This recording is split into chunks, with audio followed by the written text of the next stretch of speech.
Do you have a box of old photos lying around? Are you the guardian of the family memories? Something like this? Well, if you're wondering what to do with them, that's what this video is all about.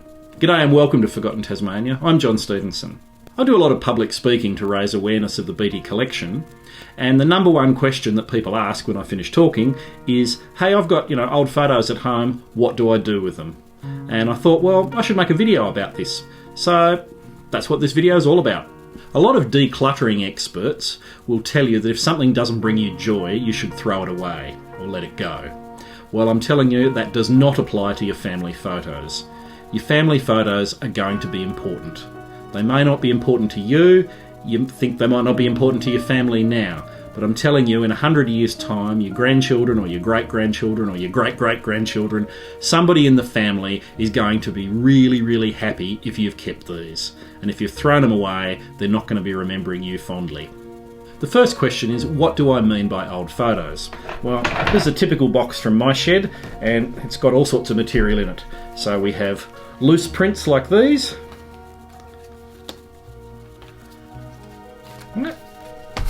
We've got little photo albums, like that.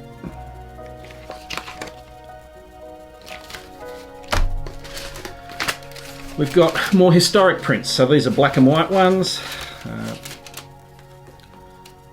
Someone's wedding photo. Older prints. Really old prints.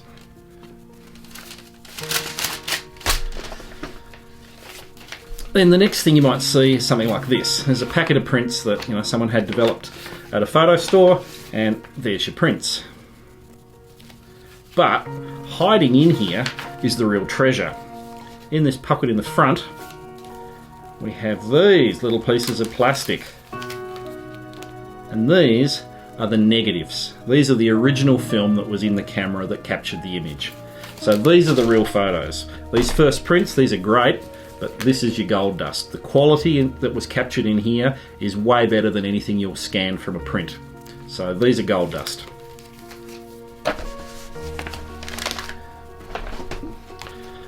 Later on there were different types of cameras. This particular camera did these lovely panorama shots.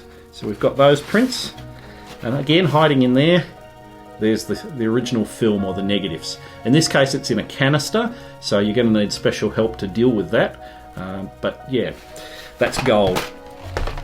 Then later on, or earlier, some people took slides. There's a typical Kodak slide from the 1970s. These are gold as well because this is the original film, so this has all of the original information that was captured. And these aren't a negative, these are a positive. If you actually look through there and shine a bit of light through it, you can actually see the photo in full colour. So it doesn't need any special treatment. And these are incredibly good quality. Also, sometimes people bought slides if they were out and about and doing the tourist thing, so they bought slides. So slides are useful. And then later on, people had the option of getting their photos transferred to a CD, and that was done by the Photoshop that developed them for them. And these are great stuff too. So that's all the types of material that you might encounter. You may also get, glass plates and panorama negatives and all sorts of much older material, and that's really valuable as well. But this is the sort of stuff that you'll find in a typical collection today. The other thing you might find is a photo album. So this is a nice album. It's our family photos. Let's tilt that down so you can see it. Colour ones, black and white ones. The other thing is photo books. My wife's one of those really organised people, and every year she'd produce a book from our family photos. So the photos in a book. Some people made their own books. So my father was obviously a professional photographer, and this is a little portfolio that he made. So he's got some information in here, and then he's got the photos as well, so you can see what he's talking about. So that'll give you an idea of the types of material that you might find hiding in your collection. Your first step is to collect all that material in one place and have a good look at it, survey it and figure out what you've got. The next step is to plan what you're going to do with it. And the first thing you should probably think about doing is digitising this material. There's many advantages to getting this in a digital form. First of all, it becomes searchable, it becomes shareable, and it's a lot more easy to preserve. There are a lot more things you can do once it's digital. You can print them out, you can email them to people, you can use them in an online service to create a book, you can create an album, you can do all sorts of things once the material's digital. You need to decide whether you're going to scan these things yourself or whether you're going to pay someone to do it. If you've got plenty of time and you've got already have a good scanner, or you can invest in a good scanner, then there's an option to do it yourself. But there are plenty of places out there that'll do it for you. I find a lot of people are a bit put off by the task. They see a huge crate of stuff like that and go, ooh, okay, I don't think I'm going to be able to tackle that. And then it gets put back in the shed and forgotten about. So that's where it might be worth considering getting someone to do it for you. Your next step, once you've got it digitised, is to provide some metadata. And metadata is one of those words that photographers use all the time, and does anyone really know what it means? Well, I'll tell you what it means. It means information about the photos. So modern cameras capture things like the date and time the photo was taken, and you can get GPS tagging so you can know where it was taken and all the camera settings and that. That's really, the date and time are useful, but the rest of it's really not that useful in 100 years' time. What will be useful though is who's in the photo. What are the names of the people? What are their relationships? Where do they fit in the family tree? What was this day about? This on the day that's portrayed in the photo. Was this someone's birthday? Was this a wedding? Was this, Sometimes it's obvious what the event was, but a lot of times, and especially if it's not you that's looking at it, someone's going to go, well, what's going on here?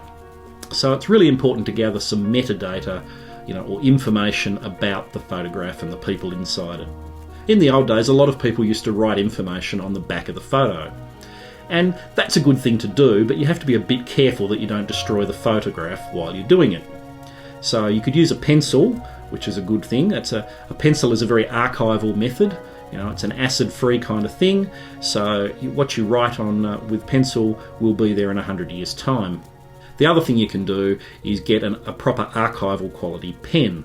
There are certain pens that the ink is very stable and contains no acid, so it won't eat into the photograph or leach through and stain the photograph in years to come.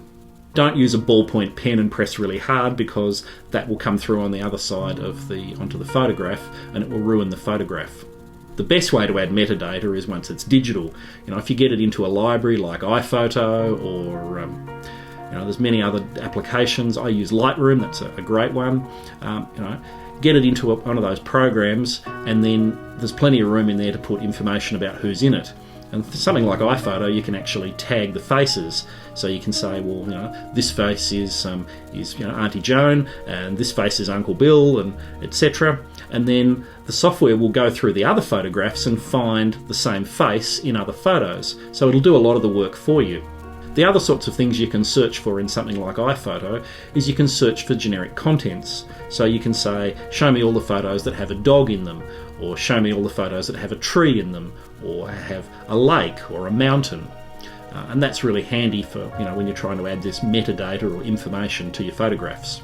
People that do photographic preservation and cataloguing for a living, so people that work in museums and libraries, etc., they'll tell you it's really important to record where the photographs were stored and what was stored together.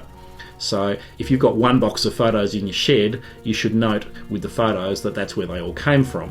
And then once they're in a digital form, in 100 years' time, if someone goes to look at them, they go, okay, well, all of these photos came from John's shed, and that was all in 2019. And that'll give them a clue as to how the material came together through the family. So once you've got everything digitised, what do you do with the originals? Well, my advice is to leave them alone. Keep them in a good, a cool, dry place. Keep them sealed up in the box where they are, and leave them alone. Do not throw them out. Okay? Do not throw them out. Just because you've got them in a digital form doesn't mean that the originals are now not worth anything. They're still super important material. Keep them, don't throw them out. If you want to get the originals out of the house, you could consider donating them to a library or archives, but those places aren't funded to take millions and millions of photographs from millions and millions of people, so don't be surprised if your local library says, look, sorry, we can't take them. You could also look to historical societies in your area, because they're often interested in the people who have lived in the place. But again, those are volunteer organisations, and they're not funded to have a huge warehouse full of photos either. So really, you're better off leaving them exactly where they are, as long as they're not exposed to direct sunlight and they're not going to, cook or burn in the heat. As long as they're in a good, safe place, just leave them there. One of the most important things you could do is you could take all those photographs that you've now digitised and you could create some books. There are plenty of online services that'll make a book for you. You just go on their website, you upload the photos, you type in what you want to say about the photos, you review it. Once you're really happy with it, you press the button, and a couple of weeks later, a book arrives in the post. And these services do not cost a lot of money, somewhere between $50 and $100 for a book. And you'll end up with something that you can leave behind that, people will get some value out of. And in fact, if you create 2 copies of the book, you can even donate 1 copy of the book to your local library, and books are much more acceptable often than the original photos. Those are lots of things you can do with your photos, but the main thing is value them. They are not junk. They are not some old rubbish that no one's interested in. Just because you're not particularly interested in them right now doesn't mean that in 100 years' time someone is going to find this absolute gold dust. They're really going to be appreciative that you've preserved these things.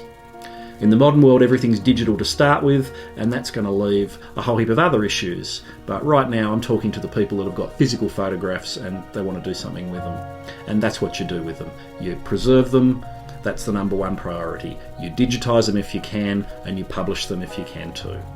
I hope you got something out of this video. The main takeaway is those old photographs are going to be gold dust to someone. If they don't mean anything to you now, trust me, they will mean something to someone very soon. So look after them. Thanks for watching. Catch you in the next one. Cheers.